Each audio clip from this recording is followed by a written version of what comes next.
journal. Bénédicte Kanda. Madame, Monsieur, bonjour et merci de nous rejoindre pour le journal. Voici le sommaire. Réunion du Conseil des ministres hier à la présidence de la République. Le nombre de communes de la préfecture de Loufelgout relevé de 2 à 3 et la prochaine organisation d'un recensement général de la population togolaise sont entre autres projets adoptés par le Conseil. Amélioration du climat des affaires au Togo, l'Assemblée nationale a voté hier la loi portant institution des juridictions commerciales. Cette loi met en place des tribunaux de commerce et les chambres commerciales d'appel pour une meilleure gestion du contentieux commercial. Le deuxième forum sur la responsabilité sociétale des entreprises en Afrique de l'Ouest se tient depuis hier à Lomé. Les participants à cette rencontre échangent leurs expériences sur la durabilité et la croissance en Afrique. Sport, football, tournoi UFOA zone B des moins de 20 ans. Le Togo débute mal la compétition en concédant une défaite d'entrée de jeu face au Mali, 0 but contre 1. C'était hier au stade municipal de Lomé. Et puis la minute insolite est à suivre vers la fin du journal.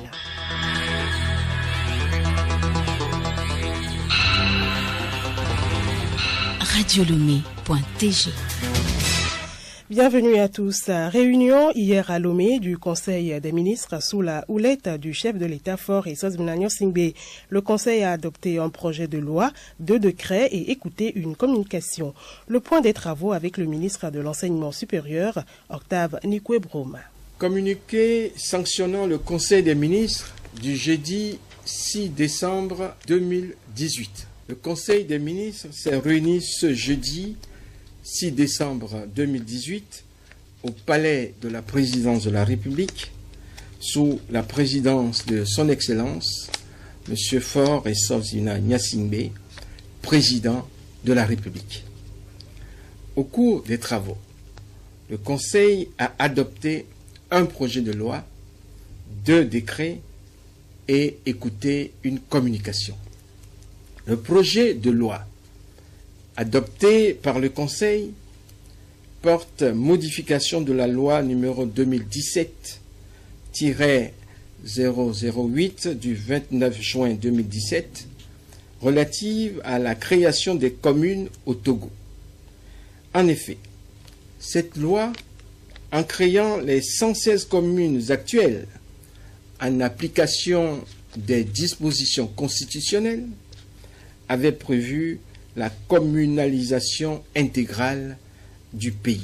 Ainsi, la création des communes en vertu de cette loi reposait sur le critère principal selon lequel chaque préfecture devrait avoir au moins 2 communes. Toutefois, pour tenir compte de l'éloignement entre certaines communes, du relief, des aspects sociologiques et économiques, certaines préfectures ont pu voir le nombre de leurs communes augmenter à 3 ou 4, voire au-delà, telles que à Gouenivé, qui en a 6 et Golfe 7. Au regard des critères ci-dessus énoncés, la préfecture de Loufelgout devrait bénéficier du relèvement du nombre de ses communes. C'est pour régler cette situation que le Conseil a adopté le présent projet de loi portant modification de la loi numéro 2017-008 du 29 juin 2017 relative à la création des communes au Togo en relevant le nombre de communes de cette préfecture de 2 à 3. Au titre des décrets.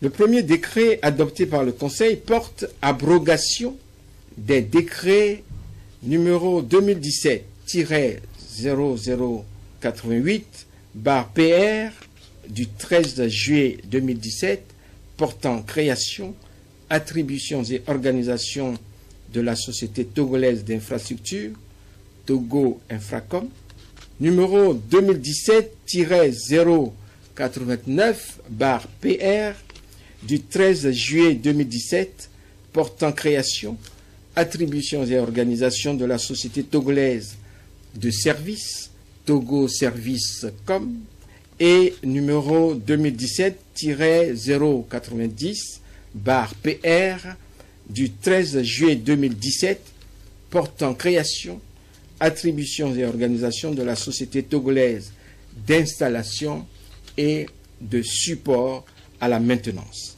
Togo Install Com.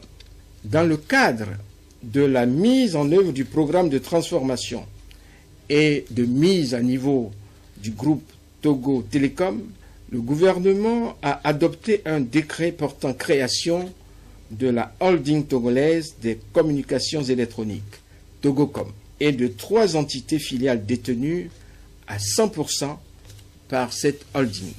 Pour réaliser pleinement le potentiel de croissance du groupe, l'ouverture du capital à un partenaire stratégique a été décidée et l'Assemblée nationale a voté le 15 novembre 2018 la loi portant autorisation de la privatisation de la société holding togolaise des communications électroniques, Togocom.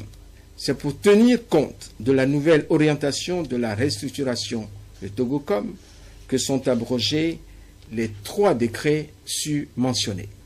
Le second décret, adopté par le Conseil, est relatif à l'organisation d'un recensement général de la population et de l'habitat et des enquêtes intercensitaires au Togo. Le Togo se prépare à réaliser son 5e recensement général de la population et de l'habitat, RGPH 5.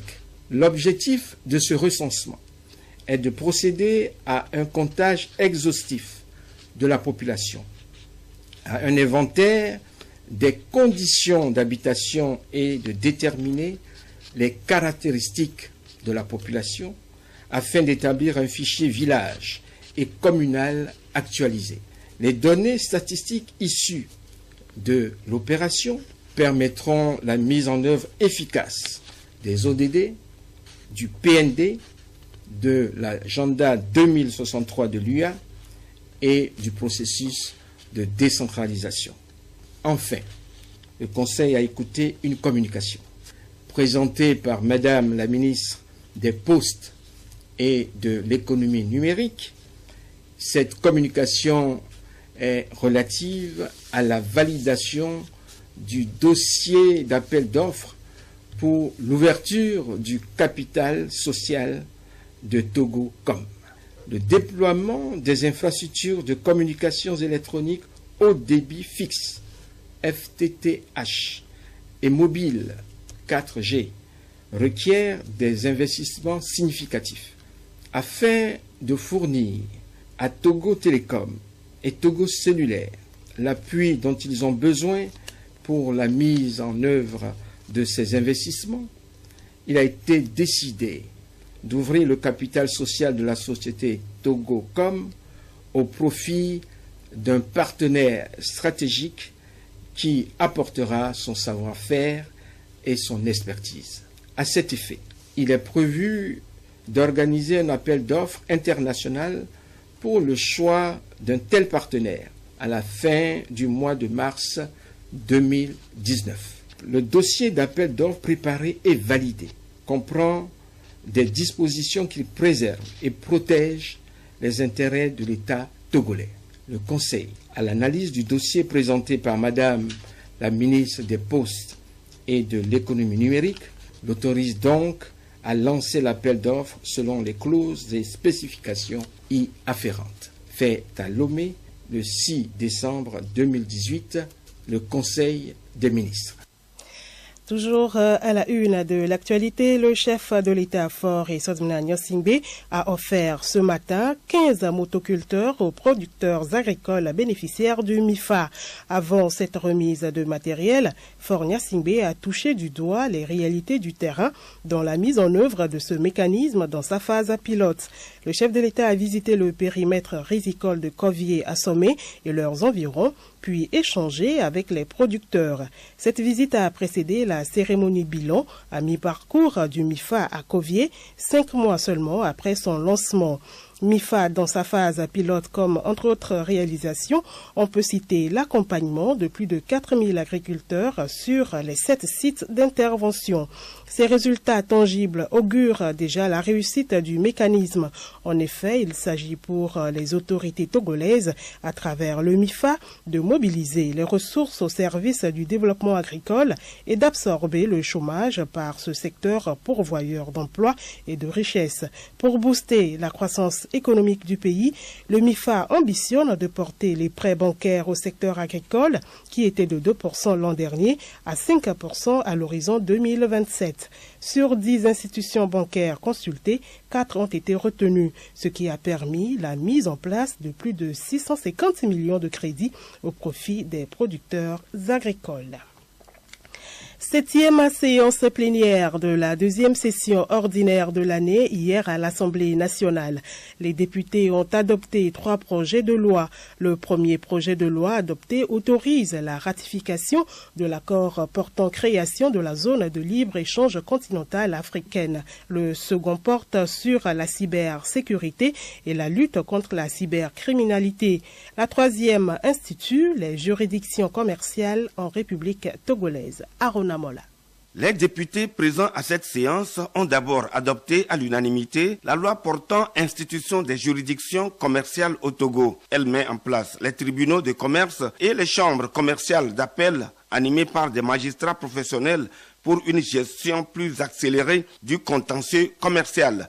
Pour le commissaire du gouvernement, Pius Agbetome, cette loi vient combler un vide. Elle s'inscrit dans le programme de l'amélioration du climat des affaires dans le but de rendre le Togo plus attractif aux investisseurs. L'objectif que le gouvernement veut poursuivre sera certainement atteint. Et c'est en cela que nous voulions, au nom du gouvernement, remercier la représentation nationale pour sa disponibilité pour que le texte proposé par le gouvernement soit adopté. La deuxième loi porte sur la cybersécurité et la lutte contre la cybercriminalité. Il s'agit de doter le Togo d'un arsenal juridique et institutionnel adéquat pour assurer la prise en charge efficace de la cybersécurité sur toute l'étendue du territoire national.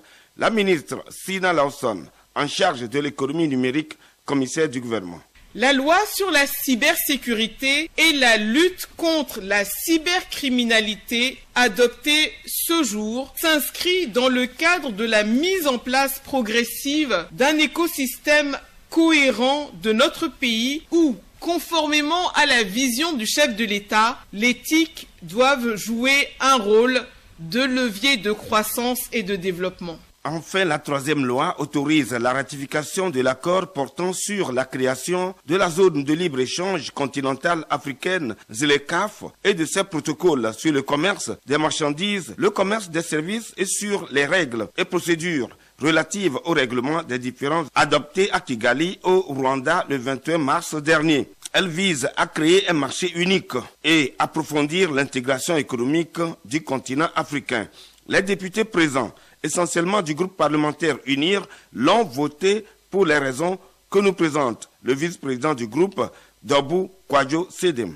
Compte tenu de tous les avantages et bénéfices que le Togo pourra tirer de cet accord en termes de facilité d'exportation, d'insertion dans les chaînes de valeur régionales et de transformation industrielle et agricole, notre pays ne saurait être en marge de cet important marché commun. La ministre du Commerce et de la Promotion du secteur privé, Bernadette Legzim Balouki, s'est félicitée de l'adoption de ce texte qui va booster le secteur privé. La mise en œuvre de ce texte est une opportunité non seulement pour notre secteur privé et nos consommateurs de bénéficier d'un plus large marché, celui de toute l'Afrique, et d'une diversité de produits africains à des coûts accessibles et stimuler ainsi le commerce interafricain. Clôturant les travaux, le président de l'Assemblée nationale, Damad Dramani, a demandé aux différents ministres concernés de faire un bon usage de ces lois. Il a enfin remercié les députés pour le travail accompli durant cette 5e législature qui va s'achever les jours à venir. Écoutez Radio Lomé sur le web sur le www.radiolomé.tg. La suite de cette édition, ouverture hier à Lomé du deuxième forum sur la responsabilité sociétale des entreprises en Afrique de l'Ouest. Lancé sous le thème Concilier durabilité et croissance en Afrique, ce forum est un lieu d'échange, de dialogue et de partage d'expériences.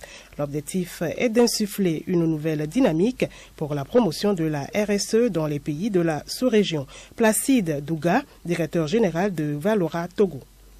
Pour cette deuxième édition qui se déroule aujourd'hui, l'objectif que nous visons en particulier, c'est d'inciter les organisations gouvernementales africaines à œuvrer davantage pour la promotion de la RSE dans le contexte ouest-africain et africain de façon générale, et puis aussi amener les entreprises à travers les informations que nous allons diffuser au cours de ce forum à réellement s'engager dans une RSE qui ne soit pas périphérique et éloignée de leur activité, mais qui prenne réellement compte les attentes de toutes les parties prenantes, aussi bien internes qu'externes.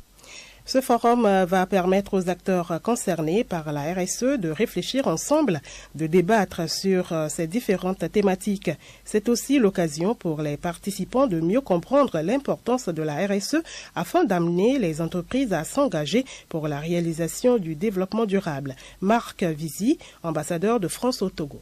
Ce qui est important de retenir, c'est que ce forum arrive à point nommé puisque le Togo vient d'adopter son plan national de développement et le plan national de développement du Togo repose large partie sur l'investissement des entreprises. Le Togo fait confiance aux entreprises pour investir ici et en investissant, les entreprises elles vont créer des emplois, créer de l'activité. C'est ce que ce forum a pour objectif de faire savoir. Donc pour toutes ces raisons, la France et en particulier l'Agence française de développement soutiennent ce forum. Sans transition, agenda culturel, les activités au programme cette semaine avec Geneviève Pognon. Dans le cadre de ses 15 ans d'existence, la maison de mode Nadiaka organise ce samedi 8 décembre un grand défilé de mode au Blue Turtle Bay à Lomé. Ce sera à partir de 19h. Autre sujet, l'ONG de défense des droits des enfants Elsa International organise également ce samedi 8 décembre une séance de vernissage en faveur des enfants en situation de rue au Togo. Cette exposition qui se déroule à l'Organisation internationale de la francophonie vise à sensibiliser la population togolaise sur le phénomène des enfants en situation de rue, mais aussi lancer un appel à l'endroit des décideurs pour le renforcement du cadre juridique et de la politique sociale en faveur de ces enfants. L'agenda culturel, c'est aussi la fête traditionnelle Sinkaring des populations de la Bina qui se retrouve aussi ce samedi 8 décembre pour célébrer leur fête traditionnelle Sinkaring édition 2018. Les festivités vont se dérouler sur le terrain du lycée de Farandé dans le canton de Lamadessi à partir de 9h. Le thème de cette célébration est vivre ensemble dans la paix et le développement durable inclusif. Et puis, la 6e édition du Festival international Barré de danse traditionnelle contemporaine se tient du 7 au 9 décembre prochain sur le terrain de Foreva. Plusieurs pays participent à ce grand rendez-vous culturel, à savoir le Nigeria, le Togo, la Guinée-Bissau, le Bénin, le Burkina Faso, le Ghana et le Gabon. À présent, football, tournoi UFOA zone B des moins de 20 ans. Le Togo débute mal la compétition en concédant une défaite d'entrée de jeu face au Mali, 0-1. C'était hier au stade municipal de Lomé. Henri Ochocho.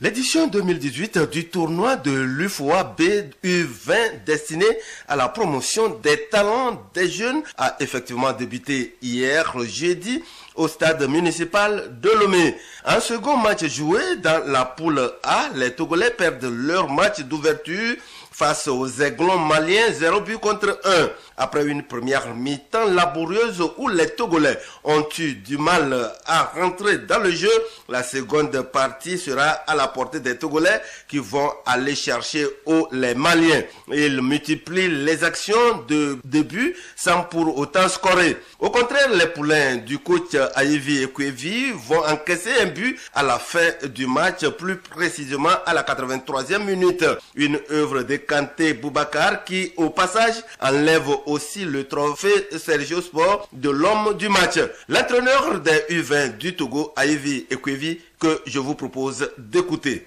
J'ai voulu enrayer la série noire qui planait sur le football togolais. Nous avons perdu. Je crois que ce n'est pas la fin du monde, je suis déçu. Mais en face, nous avions vu une équipe du Mali très en jambes. Bon, je crois qu'il y a lieu de féliciter nos poulains à nous et oublier cette défaite et penser le match prochain. Mais bien avant le match du Togo, enlevé de Rudo, les U20 sénégalais ont dominé leur homologue burkinabé sur la marque de 2-0. Un seul match est au programme ce vendredi pour le compte de la première journée dans la poule B. À 16h, temps universel, les U20 Ghanéens vont se mesurer à leur homologue du Niger. Football toujours, championnat national de football de première division. Les matchs en retard de la 9e journée sont au programme lundi prochain. À Tchamba, Koroki reçoit l'ASOTR et à Omé, derby du Grand Koloto entre Maranatha de Chokbo et Gomido de Kpalimé. Heure de démarrage des deux matchs, 15h, temps universel. Et puis l'information insolite pour terminer. Aux États-Unis, un retraité de la fonction publique âgé de 65 ans remporte un jackpot après avoir joué les mêmes numéros pendant 25 ans. Cet homme a fait preuve d'une fidélité et d'une patience incomparables. Ces numéros gagnants lui avaient été donnés par un proche il y a plus de 25 ans. Il souhaite offrir une maison à sa mère et épargner pour ses enfants et petits-enfants.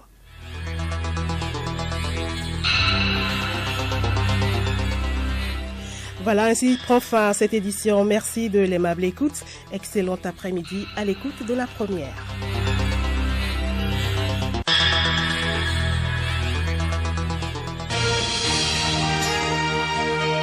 Radio Lomé, boîte postale 434, email radiolomé@radiolomé.tg. radiolomé.tg